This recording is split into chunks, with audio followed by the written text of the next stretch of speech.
All right.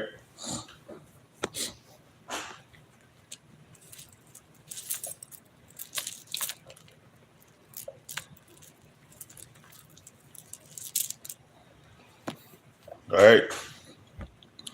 Barakatah Yahweh, Barakatah Yahawashai, Barakatah Yahweh, Barakatah Yahushai, Call Halam Yahweh, Bahashim Yahushai, Bahashim Arachakwadash. Double honors to the apostles, elders, and bishops of Great Millstone, taught us the truth. Honors and salutations to the elect, and to the men that died doing the work of Yahawashim Yahushai, because they shut our eyes first. To the men, women, and children that believe on the true name of the Father and the Son, which the Father's name is Yahweh, he exists. The Son's name is Yahawashai, he's the deliverer, because he come to deliver us out of this captivity that we're in. My name is Mark Holla Ben Gab and Yasharala, the Church of Philadelphia camp here in Philadelphia, Pennsylvania. I once again come back at you with another one. Like the title says, let's talk about this the second return of Yahawashai. All right, and this is coming sooner than you think. All right. You had the Pope, well, that checked out. You know, what was his name? Francis, I think. No, not Francis, but the Pope that just recently passed away. Matter of fact, let me get his name real fast. What was the latest Pope that passed away? What was his name? Oh, damn, I was right. Pope Francis. All right, I was right. Pope Francis that passed away. He was saying how the Lord wasn't coming back. You know, hey, Shalom, Yahawashis Shabbat. He's saying that Yahawashai wasn't coming back. You got a lot of things is these people don't want him to come back. All right. The reason why they don't want him to come back because they know it's over for him. So they're gonna and furthermore with statements being made like that, they're furthermore trying to keep you in like a dumbed down state, and they want you to just follow them. You know. So let's go here first. Let's go to Matthew. All right. Matthew chapter 24 and verse 27. Hold on, Salaki. Matthew 24 verse 20, starting at verse 27. All right.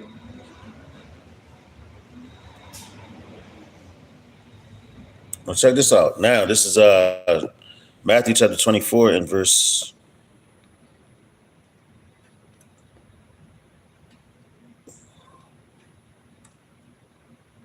Let's start at verse 25. As Matthew chapter 24 and 25, it says, "Behold, I have told you before. Wherefore, if they shall say unto you, Behold, he is in the desert, go not forth, behold. He is in the secret chambers. Believe it not.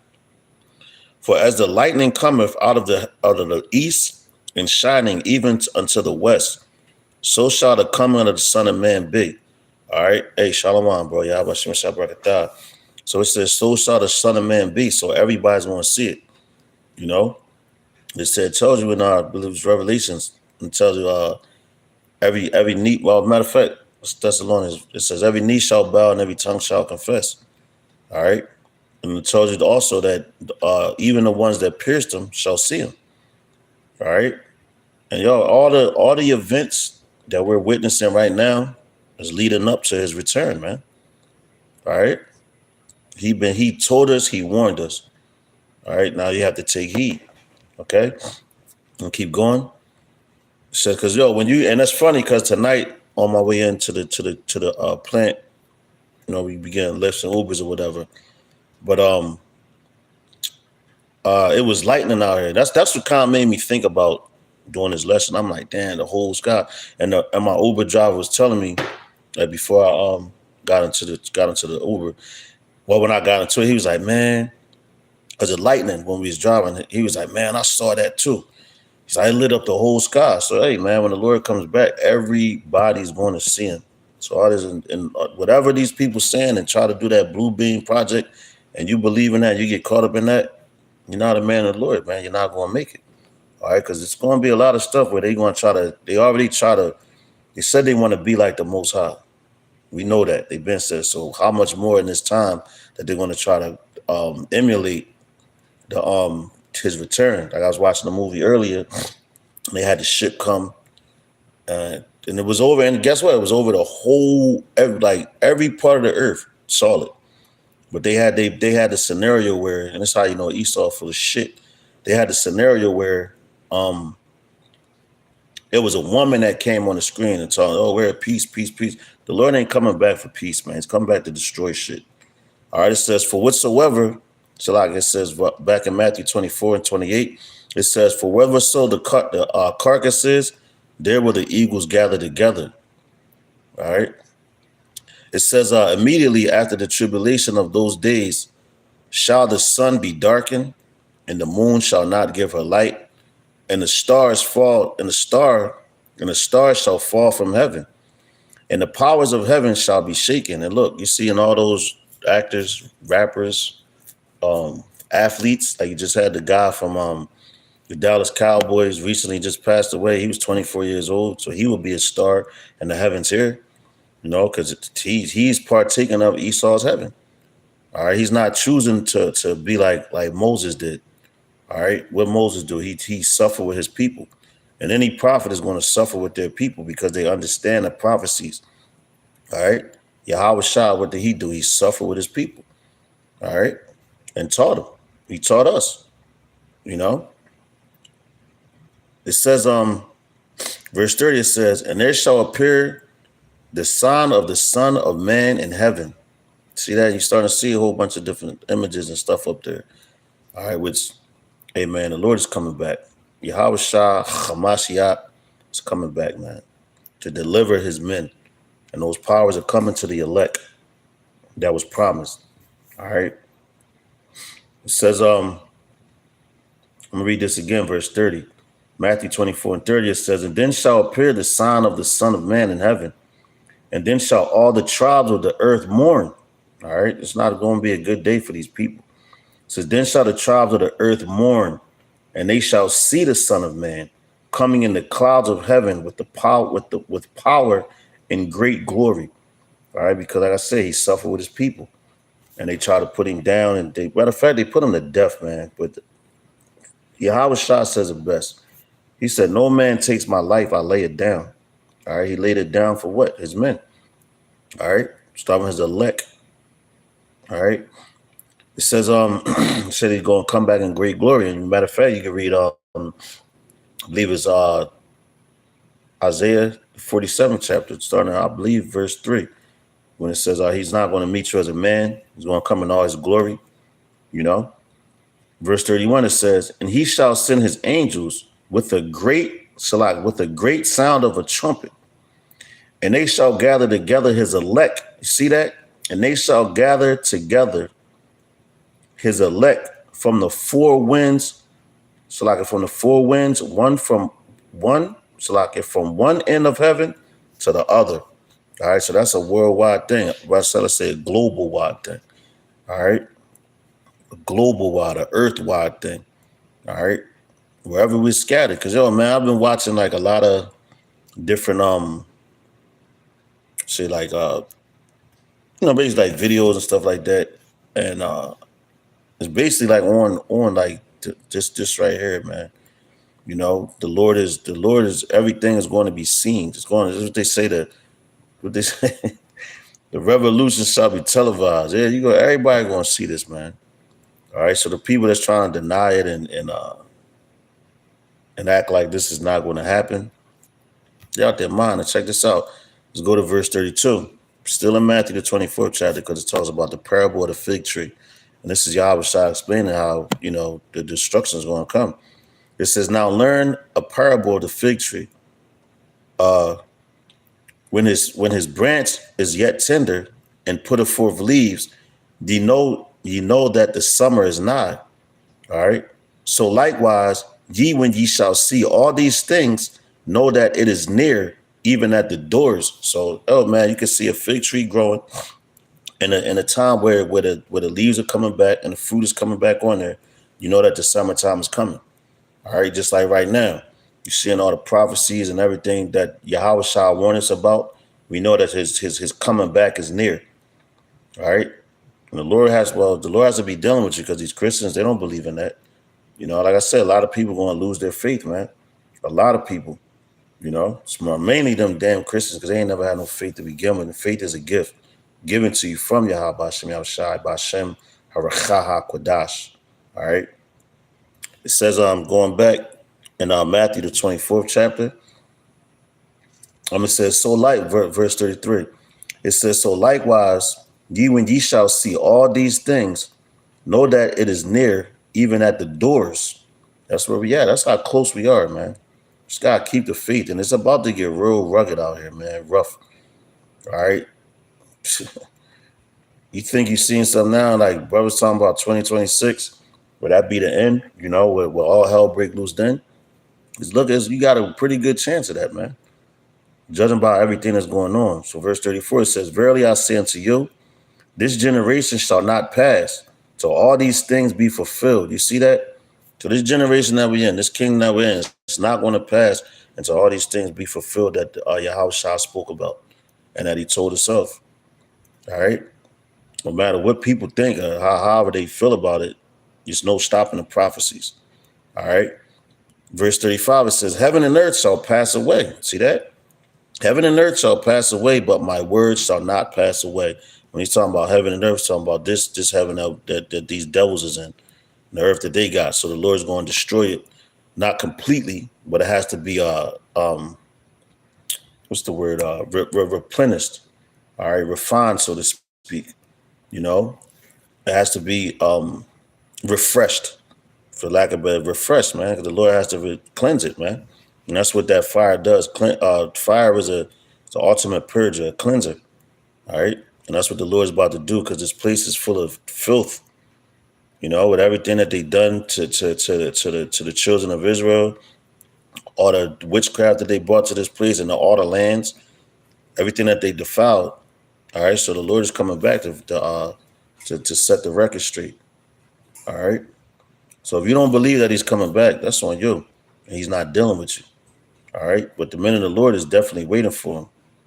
All right. Verse 36, keep going. It says, but of that day and hour knoweth no man, nor not the angels of heaven. See that? But my Father only. You know, the Lord Yahweh knows, because he created all of you, created all of us. All right. So, man, a lot of people going to fall out. You know, a lot of people going to perish. All right. But the ones that trust and really believe in him, the Yahweh knows who they are. That's why he gave them to Yahawashah. But Yahweh is the one that's going to get an ultimate green light for Yahawashah to come back, because he created everything. He's the one that knows all these things. And all we have to do is believe. Believe the words of Yahawashah. That's what we're reading right now, because it's in the red letter. All right.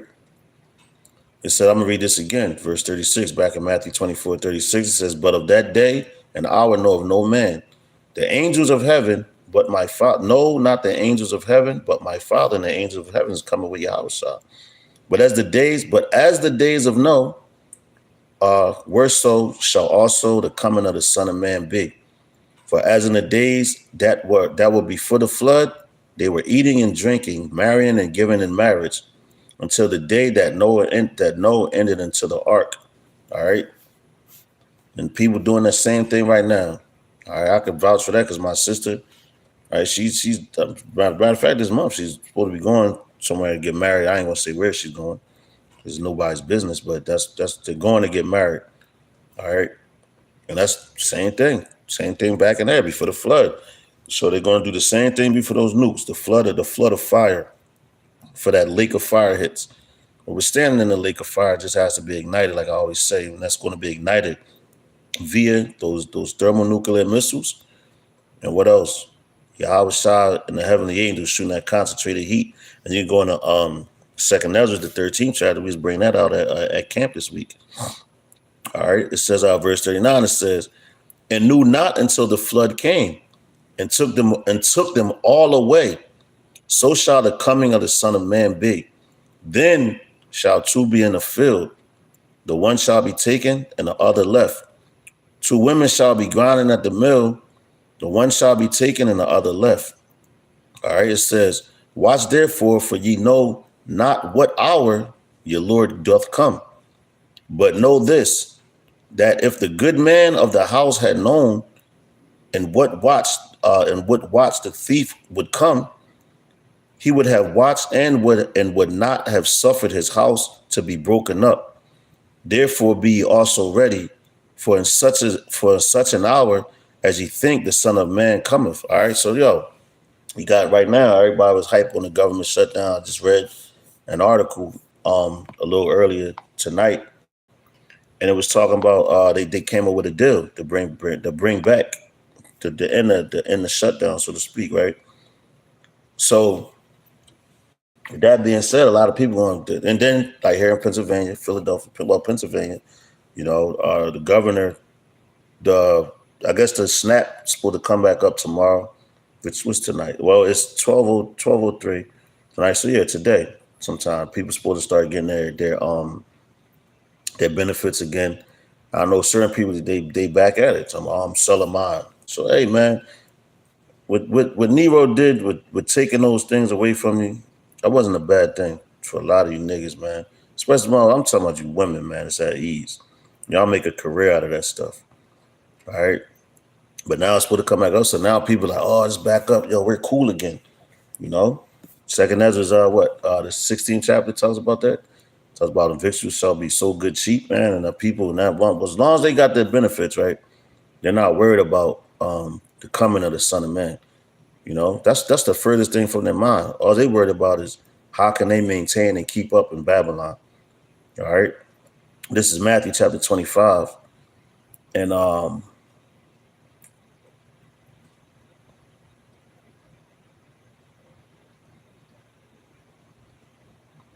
of fact, this is kind of because you know what? I'm gonna read this too. Because this is for the men, right? Because it tells you to always be ready. So this is for the dudes that don't want to do their lessons, or they get the information and they hoard it to themselves. All right. The Lord is not pleased with that. But anyway, this is Matthew 25 and 20. Let's start at 23. His Lord said unto him, well done, good and faithful servant. Thou hast been faithful over a few things. I will make thee ruler over many things. And this is just for keeping the faith of Yahawashis. Enter thou into the joy of thy Lord. All right, now check this out. This is what this is the you can read it yourself, going into the talent, the parable of the talents, what the Lord gave his men. Well, gave the men, all right. It says, then which had received the one talent came and said, Lord, I knew thee that thou art a hard man, reaping where thou hast not sown, and gathered where thou hast not strawed. And I was afraid, and went and hid thy talent in the earth.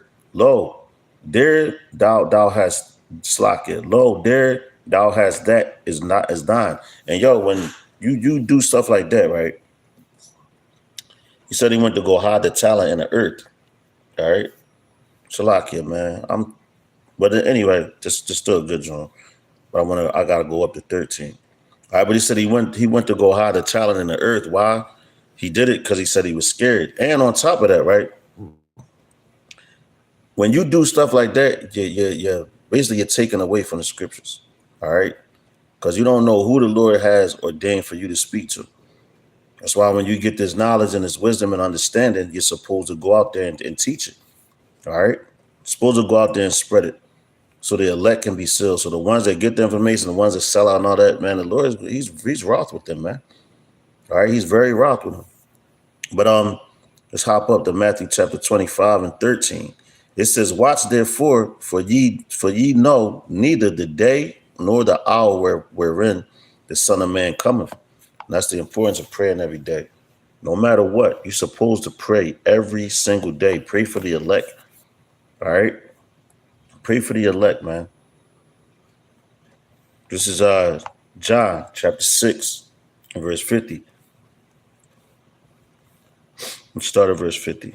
We're going to go to 71. All right, man, because the Lord is coming back, no matter what nobody believes. And if you don't believe it, what it tells you.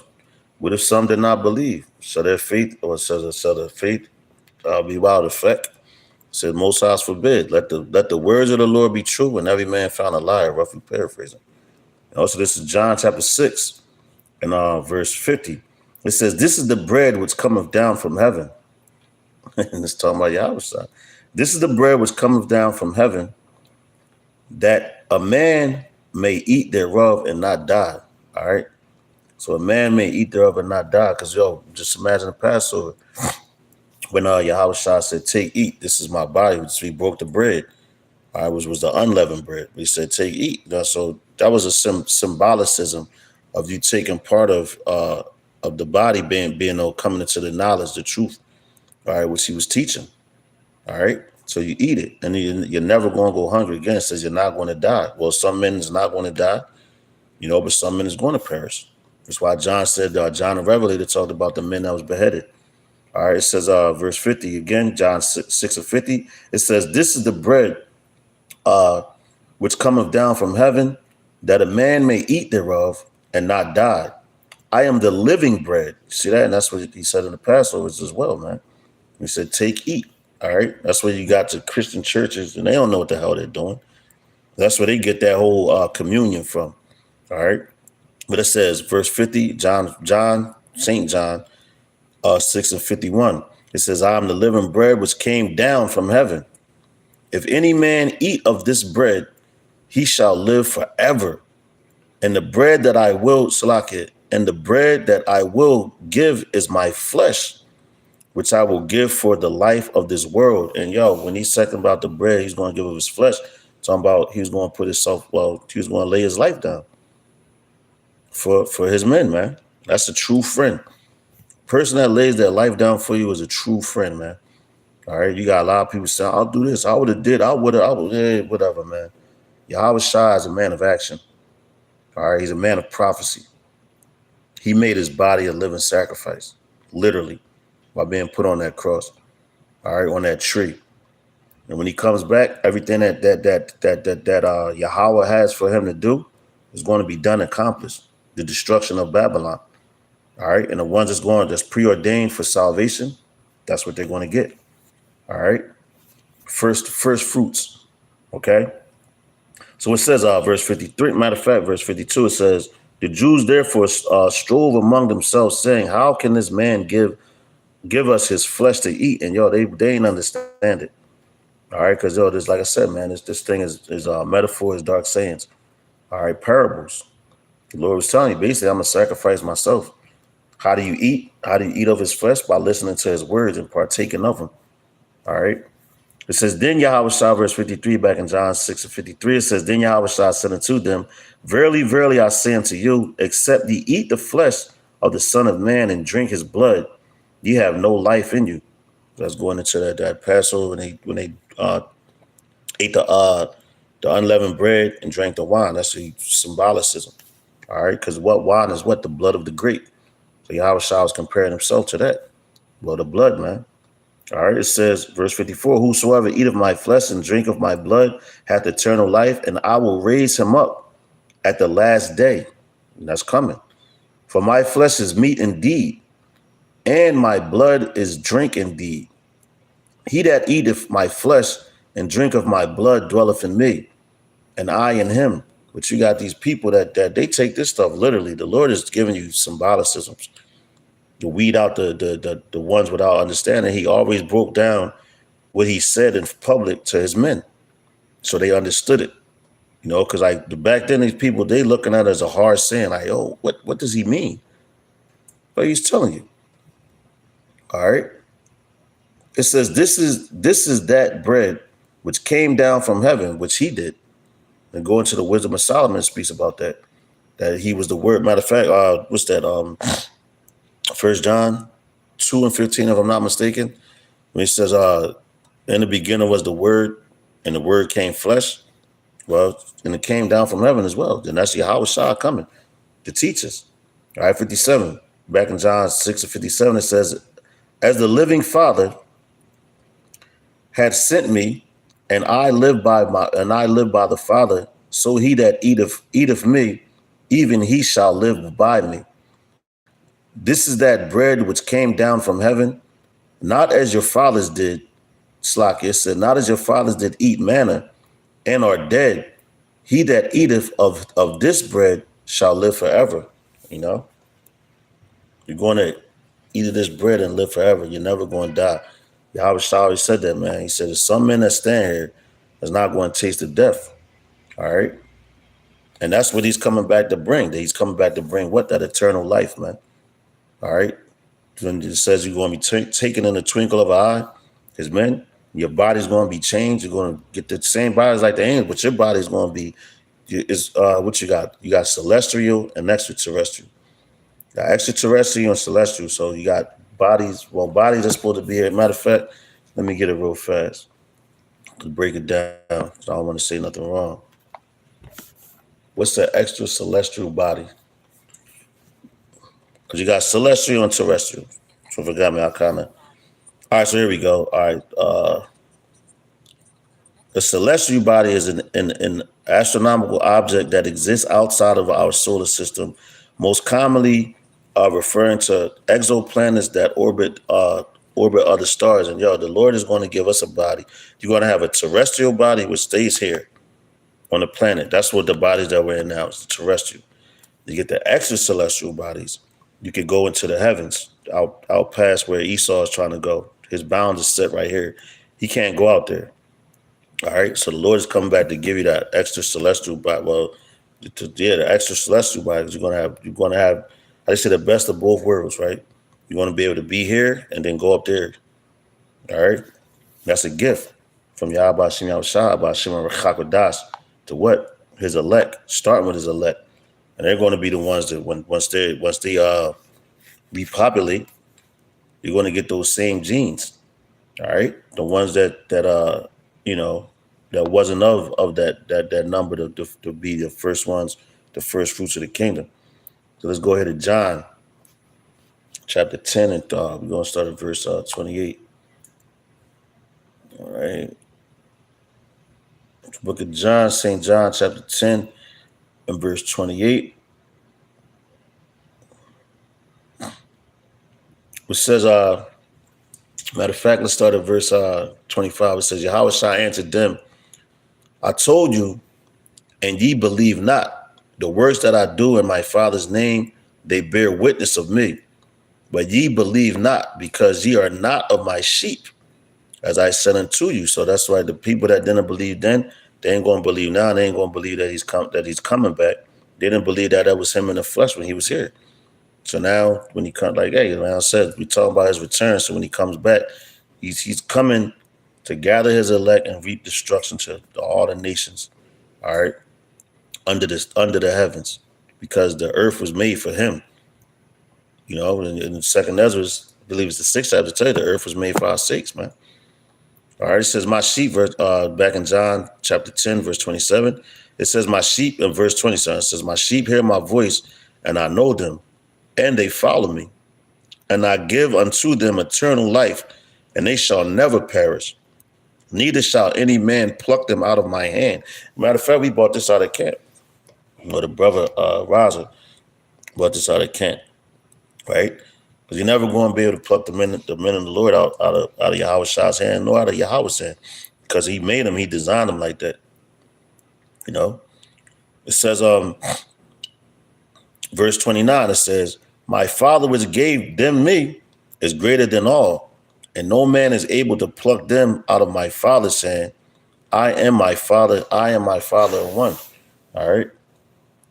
So the meaning they're on one accord. But you got this wacky tacky Christians that say, oh, well, they're the same thing, the same entity. No.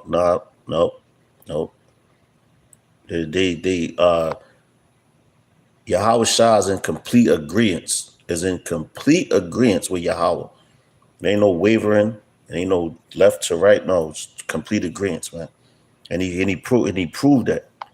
All right, when he came as Yahawashis. All right, so this is 1 Corinthians chapter 15 and 52. All right. Yeah.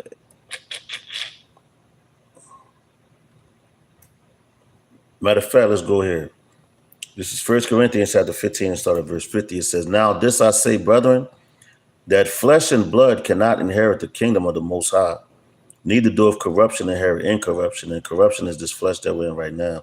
The incorruption is the bodies that we're coming into. All right, which I just told you about, the celestial and the extraterrestrial, the celestial and the terrestrial. All right. It says, behold, I show you a mystery. We shall not all sleep. See what I was telling you? Some men is not going to perish. Well, we shall all be changed. All right. Whether it tells you when I believe First Thessalonians says the dead in Yahawashis shall arise first. All right. It says, in a moment, in a twinkling of an eye, at the last trump, for the trump shall sound, and the dead shall be raised incorruptible. See that? And the dead shall be raised incorruptible, and we shall be changed. For this corruptible must put on incorruption, and this mortal must put on immortality. All right, what's that mean? We're never going to sin again. So the Lord has to destroy this flesh, man. But he's going to, like I said, man, a lot of people going to perish, and that's destroying what? Their flesh. All right, with this place. The Lord knew that back at Mount Sinai, he knew that we wasn't going to be able to follow the laws, statutes, and commandments to the best of, to 100%. Being a dog, because he made this flesh. We got a heart of stone in this flesh, a mind of stone. But he's going to change that and give you that that submissive mind to serve him completely. That's why you're never going to sin. All right. Because we're living in corruption. These bodies right here, this flesh that I sit here and speak to you out of is corrupt. All right. We want that incorruption so we don't never have to sin again. So we can serve the Lord perfectly, man. All right. And do his bidding. All right. And do the elect, because they're going to be the first ones to get these bodies. The rest of the nation is going to come out of their loins. And they're going to have, like I said, they're going to have genes, man. Those bodies, man. All right. To be able to fly and get to reap the benefits. Why? Because when we're in the kingdom, there's no need to teach anybody of Yahawashis because you're going to know him. You're going to know the high holy days to the T. All right. You're going to live great, man. Okay? You're going to live great. Never dying, never get sick, never weary, never weak. And that's a great kingdom, because this kingdom right now that we're living in, you get all that. Anyway, verse 54.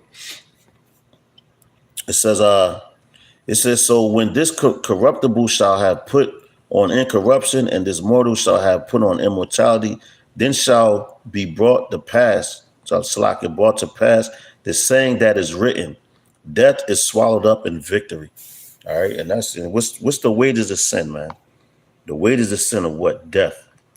All right. And like I said, man, that's the reason why we die, because we sin. It tells you in the scripture that the woman became the beginning of sin, and because of her, we all die. All right.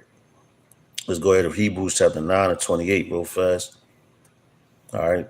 Talking about the return of our Lord when he comes back. These are the gifts that he has for the faithful. All right.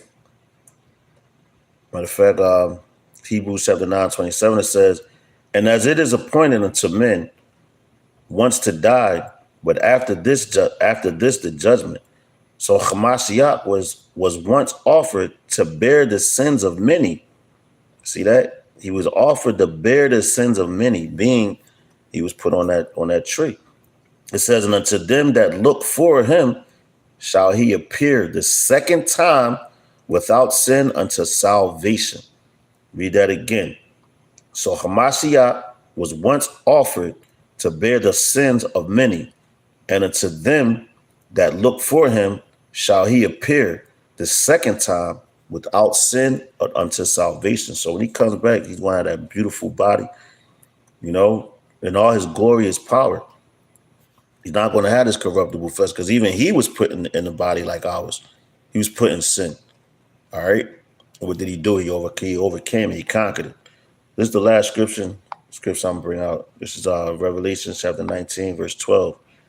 All right, starting at verse 12, all the way down to 16. Lord's wilderness is edifying. All right, so it says the coming of Hamashiach. Well, it says Christ here, but we know it's Hamashiach. All right. Revelation 19 and 11, it says, and I saw heaven open, and behold, a white horse. And he that sat upon him was called Faithful and True. And in righteousness he doth judge and make war. All right, so he's coming to judge and make war with this place. to take it down. And judge is what? To put you to death, man. That's the ultimate judgment is death, man. And that's what the Lord is coming to give you your sentence. Whatever you did in this lifetime, your past lives, or however the Lord want to bring it, you're going to get judged for it. All right. And this is the ultimate judgment. It's the second death that's coming. All right. The first one was the flood. The second death, you're about to witness it. All right. Verse 12, back in Revelation 19:12, it says, his eyes were as a flame of fire. He's angry. And on his head were many crowns. Meaning what? He's taking down all these nations because they got their crown, their rulership. So the Lord has come back to take the rulership from him and put it under his belt, so to speak, through the spirit and power and mercy of Yahweh. All right. It says, and he had a name written that no man knew, but he himself, which we know the name is Yahawashis. And you got other groups that try to be like, well, nobody knows his name, so why would he give it to us? Pursuant to the book of Zephaniah, when he tells us he's going to return to us a pure language, so we'll be able to call on him. So how is he going to deliver us if you can't call on his name to be saved? Because Peter called on his name when he was walking on the water, and he started to sink when he took his eyes off of Yahawashis, and he called out to him, "Help me, save me." You know, he knew his name. He knew his name. All right. It says, verse 13 back in Revelation 19:13, it says, he was clothed with a vesture dipped in blood, meaning judgment coming to a lot of death. And his name is called the Word of the Most High. And the armies which were in heaven followed him upon white horses. So the Lord is coming to bring his army, man. What he told you when he came in the flesh, he said, man, I could call a legion of angels to come down here. But it wasn't that time. It wasn't appointed. But this time when he comes back, let's read it again. Revelation 19:14, it says, and the armies which were in heaven follow him upon white horses, clothed in fine linen, white and clean. And out of his mouth goeth a sharp sword, that with it he should smite the nations, and he shall rule them with the rod of iron. And he treadeth the winepress of the fierceness and the wrath of the Almighty. Damn. You know, and that's talking about that coming out of his mouth, that sword, basically talking about that shit when he shoot that concentrated heat at this place, man. I remember years and years and years ago, Apostle Gabar was like, he said, Yahawashis gonna hop off the ship and chase some of you niggas down personally. You know? Better hope not to be one of them, man.